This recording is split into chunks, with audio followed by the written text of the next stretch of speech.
যে বাড়ির সামনে গেছে ভিক্ষা করতো, কারো বাড়িতে হাত পাতছে কিছু দিতে, এর সময় দেখে বাড়ির দুয়ারে ওই বেটার পোশাক কুত্তা, কুকুর কুকুর গেউ গেউ করতে আসে। এখন এই লোক প্রথম কি চাইবে? চাউল। বুঝেন নাই কথাটা? আগে আগে টাকা। হ্যাঁ, না না, বুঝিনি হিসাবটা। সে আগে বলবে দোস্ত আল্লাহ দোহাই আমার চাইলের দরকার নেই। এটাই তো আমাদের দেশে কয় ভিক্ষা থাক কুত্তা সামলাও। হ্যাঁ, ক্ষতি সরাও, আগে চাউল দিব পরে।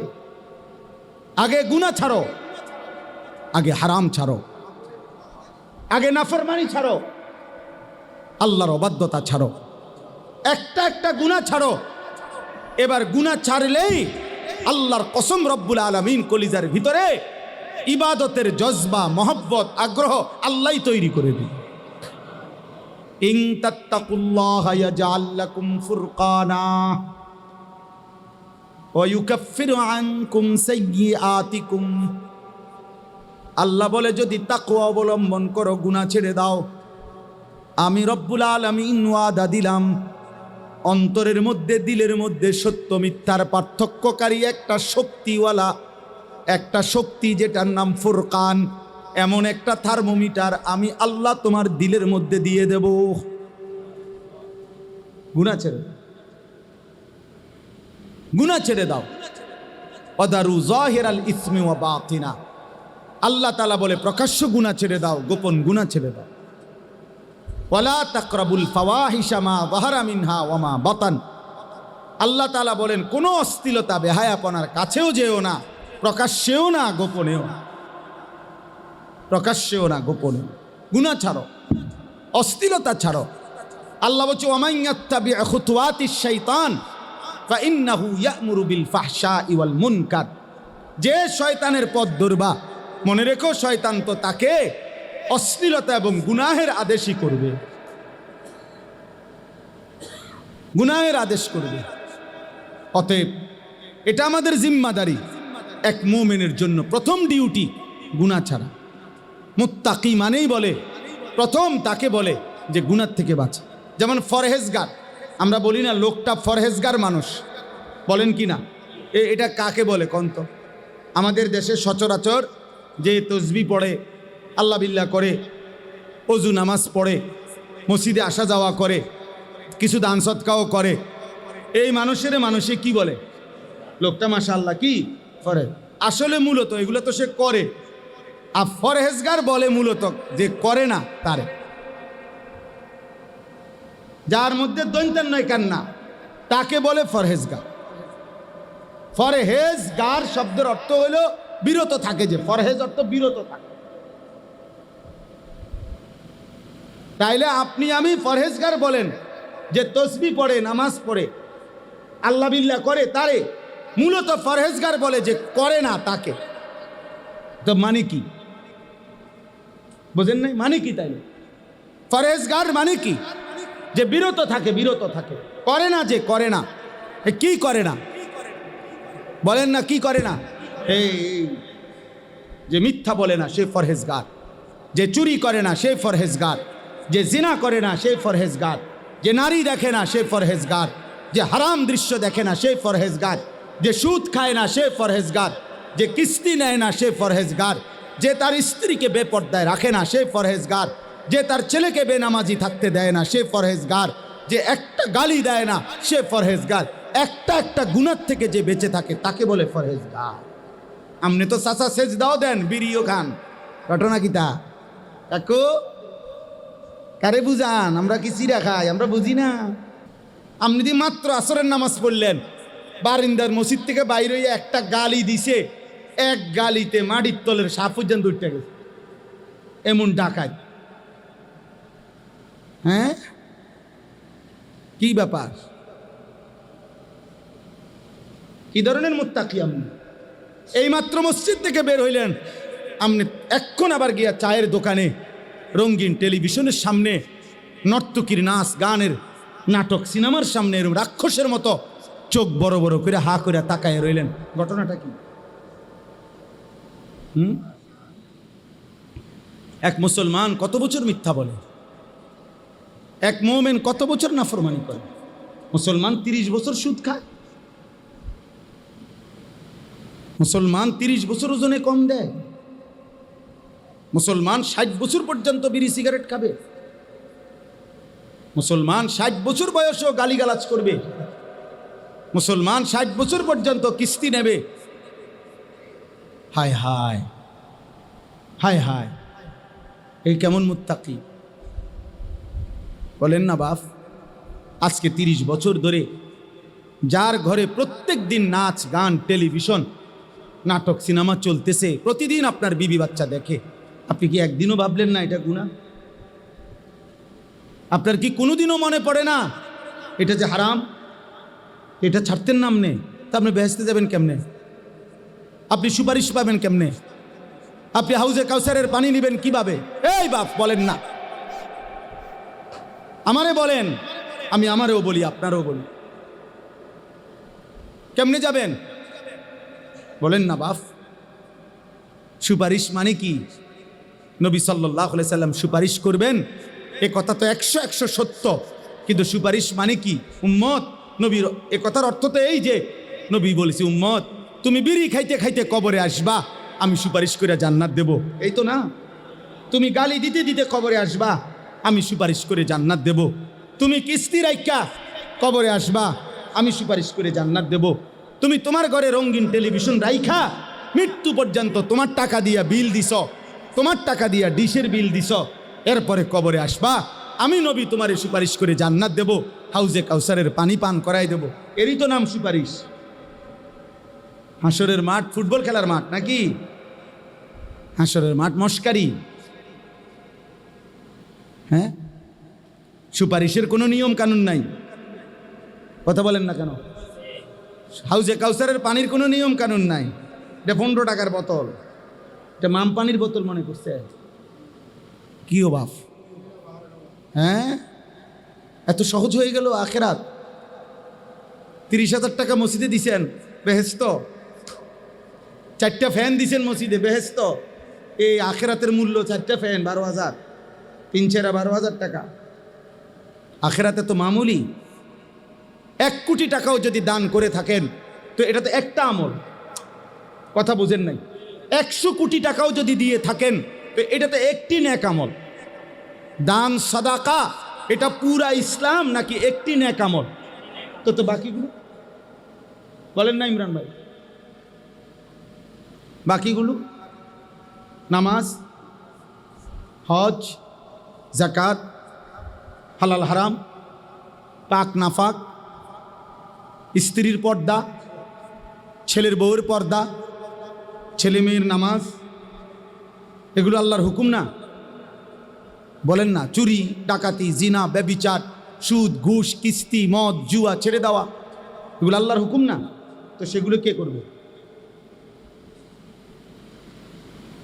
আমাদের ছেলেরা, আমাদের এই যুবক ভাই, তোমরা যে কয়জন আছো দোস্ত, তোমাকেও বলি রে বাপ, এমন সুন্দর জীবন শেষ করে দিও না, এমন সুন্দর জীবন শেষ করে দিও না। আমার যদি সুযোগ থাকতো, সামর্থ্য থাকতো, আমি দিল খুলে দেখাইতাম এমন সুন্দর হায়াত আমাদের সন্তানরা নষ্ট করে দিতেছে। সারা রাত, সারা দিন, সারা রাত মোবাইলে উলঙ্গ ছবি দেখে, নাচ গান, জিনা ব্যভিচারের দৃশ্য দেখে, লক্ষ লক্ষ যুবক।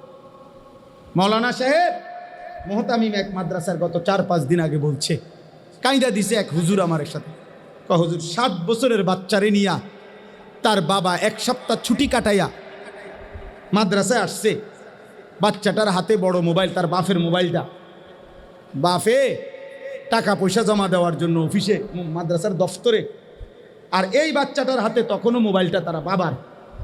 কসম খোদার, এই মসজিদে বসে বলতেছি, 7 বছরের বাচ্চা। ওই হুজুর বলতেছে,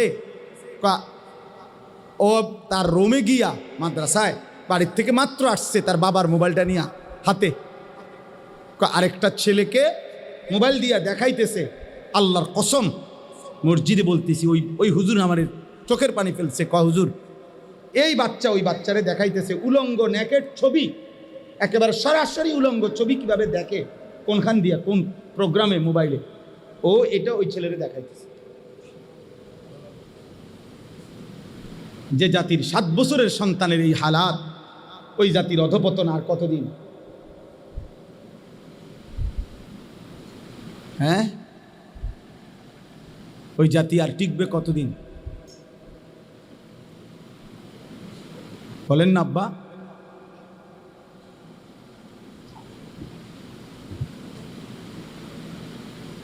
বলেন, এই জাতি বাঁচবে আর কতদিন? টিকবে আর কতদিন? আফসুসের ব্যাপার, আফসুসের ব্যাপার। আমাদের শত শত সন্তান, জীবন মানে একটা মোবাইল, জীবন মানে একটা মোটরসাইকেল, জীবন মানে একটা মেয়ের সাথে সম্পর্ক, জীবন মানে বন্ধুদের আড্ডা। আহা, তার বাবা কে, মা কে, বংশ কি, তার আল্লাহ কে, তার নবী কে, তার দিন কি, ধর্ম কি, কিচ্ছুর খবর নেই। চুল দেখেন, চেনাও যাবে না সে মুসলমানের বাচ্চা কিনা। প্যান্ট দেখেন, চেনাও যাবে না সে মুসলমানের বাচ্চা কিনা। পেশাব করার সিস্টেম দেখেন, সারাদিনে একবারও কদ্দুর টয়লেট পেপার ব্যবহার করে নাই, বুঝাও যাবে না এ মুসলমানের সন্তান কিনা। নাফাক, অপবিত্র শরীর, অপবিত্র শরীর। রাস্তার পাশে পেশাব করতেছে, এখান দিয়ে গাড়ি ঘোড়া চলতেছে, তার মানুষ চাইতেছে, কোনো পাত্তাও নাই, পাত্তাও নাই। কারণ তার হিসাব হইল, আমার লগে তো মানুষের লগে হিসাব না, আমার লগে হইলো রাস্তার কুত্তার লগে হিসাব।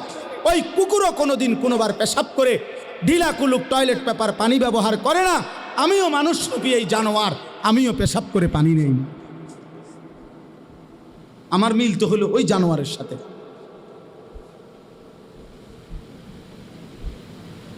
আমি মানুষের দিকে চাইয়া লাভ কি? মানুষের লগে তো আমার হিসাব না, আমার হিসাব তো পশুর সাথে। বাবার ওই দিন আপনি শুনেন, ওই দিন আমি দেখলাম এক ভাই, এক লোক ট্রাকের থেকে সিমেন্টের বস্তা নামাইতেছে। বিশ্বাস করেন, আমি নিজে দেখছি। ওই দেখেন, ওই অপদার্থরে দেখেন, ওই গেটের সামনে দাঁড়ায়া ছবি উঠাইতেছে। তো এই বেচারা সিমেন্টের বস্তা নামাইতেছে ট্রাকের থেকে গোডাউনে। আমি তাকাইয়া রইলাম। বিশ্বাস করেন, তার সারাটা শরীর থেকে ঘাম কাকে বলে আমার কাছে মনে হয় যেন ঘামে ভিজা রয়েছে বেচারা, মানে পানিতে চুবানো মনে হয় যেন। এই পরিমাণ ঘাম ঝরতেছে সারাটা শরীর থেকে, একটা একটা সিমেন্টের বস্তা নামাইতেছে। আমি খবর নিলাম, সর্বোচ্চ এক বস্তা সিমেন্ট ট্রাকের থেকে নামাইয়া গোডাউনে রাখলে সর্বোচ্চ 10 টাকা। হ্যাঁ, 5 টাকা, 60 টাকা। আচ্ছা ভাই, আমি 10 টাকাই ধরলাম। তাইলে 50টা সিমেন্টের বস্তা নামাইতে গিয়া খোদার কসম তাকে 50 বার কোমরটা বাঁকা, নাইলে সে সিমেন্টের বস্তা নামাবে কেমন? 50টা সিমেন্টের বস্তা নামাইয়া 10টা টাকা করে, 500টা টাকা একটা নোট হয়তো, বিনিময়ে তার কোমরটা 50 বার বাঁকা হয়ে গেছে। কি পরিমাণ ঘাম ঝরছে! এই 500টা টাকা ঘাম মুইচা, ছোট একটা গামছা দিয়া শরীরটা মুইচা, এখান থেকেই 200টা টাকা, 300 টাকা হয়তো সন্তানের পড়ালেখা বা অথবা সন্তানের হাতে দিছে। আর নাফরমান সন্তান বাবার ওই ঘাম ঝরানো টাকা দিয়ে সারা রাত মোবাইলে।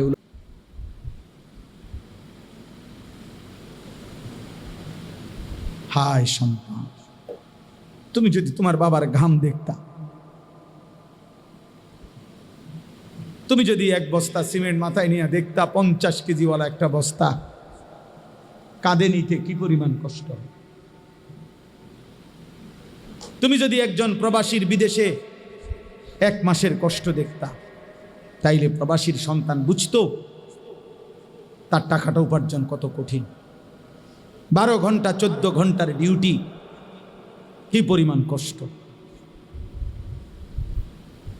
এই জন্য বাপ, আমার দুঃখ এটাই, আমার কথা এটাই, আমরা যদি আমাদের সন্তানদেরকে না ফিরাই, আমরা যদি চেষ্টা না করি রে বাপ, এই প্রজন্ম টিকবে না। আপনারা কয়জন বাপ চাচা যারা আছেন আপনাদের ছোটবেলার থেকে, আপনারা হয়তো কিছু আল্লাহ খোদা নামাজ রোজার কারণে এখনকার এরা টিকে আছে, কিন্তু এরা যদি এভাবে 30 বছর পার করে যে নামাজ নাই, সেজদা নাই, হালাল হারাম নাই, নারী ছবি দেখতে দেখতে এই চোখ শেষ করে ফেলছে, এদের হাতে যেই জেনারেশন আসবে ওরা কেমনি ঈমান পাবে? কোরআন শরীফে স্পষ্ট আছে, নবীজি যেদিন, কোরআনের আয়াত, নবীজি যেদিন মক্কার কুরাইশদেরকে বলছে, হে কুরাইশরা, কাবা ঘরের চারদিকে যে তোমরা উলঙ্গ তাওয়াফ করো, এটা হারাম, এটা অসভ্যতা, এটা অশ্লীলতা, এটা বেহায়াপনা। ওয়া ইদা ফাআলু ফাহিশাতান, কোরআনের আয়াত। মক্কার কুরাইশ কাফেররা কি বলছে জানেন? শুনতেছেন আপনারা? অবাক হয়ে যাবেন, অবাক। কোরআনের আয়াত। মক্কার কাফেররা বলতেছে, মুহাম্মদ শুনো, এই যে ঘর, আল্লাহর ঘরের চারদিকে আমরা, ওই বেটা, এই জলদি করো, সরো বেটা, না এসে খটর খটর করতে পারে। তো মক্কার কুরাইশরা বলছে যে মুহাম্মদ শুনো, ক্বালু ওয়াজাদনা আলাইহা আবাআনা, এক নম্বর কথা বলছে, আমরা আমাদের বাপ দাদা পূর্বপুরুষ থেকেই এভাবেই দেখে আসছি, এভাবে উলঙ্গ। আচ্ছা, এদূর তো কইলে সারত, এরপরে যেই জঘন্য কথা বলছে তারা, আল্লাহু আমারানা বিহা, ওরা বলছে মুহাম্মদ, আমাদের বাপ দাদা পূর্বপুরুষকে এভাবে উলঙ্গ তাওয়াফ করার জন্য আল্লাহ স্বয়ং বলছে। কোরআন শরীফের আয়াত, আল্লাহু আমারানা বিহা।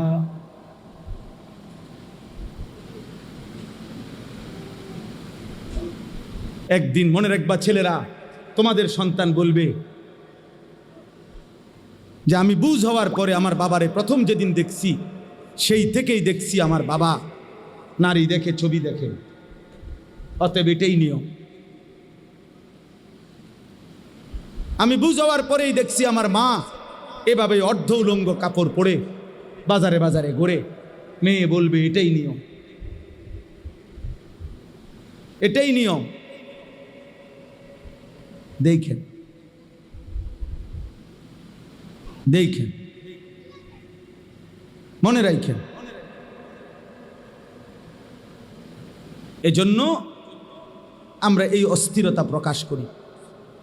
আমাদের ফিকির এটা, আমার জিন্দিগির মেহনত এটা, আমার জীবনের স্বপ্ন এটা, আমার দেশের কিশোর যুবক আল্লাহর দিকে ফিরবে ইনশাআল্লাহ,